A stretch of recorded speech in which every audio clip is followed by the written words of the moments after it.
Pour reprendre l'exemple du plan de l'immeuble qui permet de créer des immeubles, on va maintenant créer une classe voiture qui permet de créer des objets de type voiture.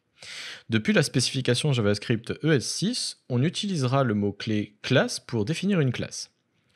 Alors une classe doit être vue comme une fonction un petit peu spéciale en JavaScript. Par convention, le nom d'une classe commence par une majuscule.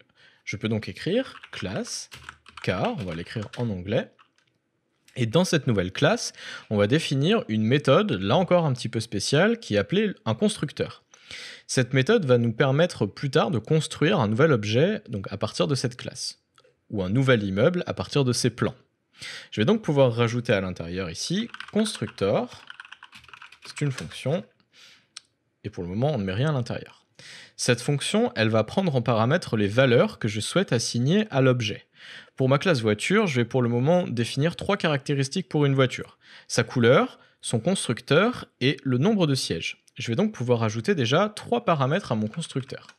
Je vais les appeler donc color, manufacturer et enfin seats pour le nombre de sièges.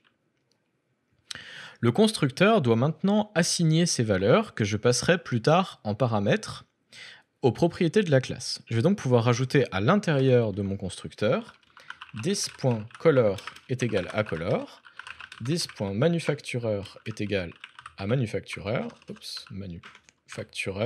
et this.seats est égal à seats. Mon constructeur est maintenant complet.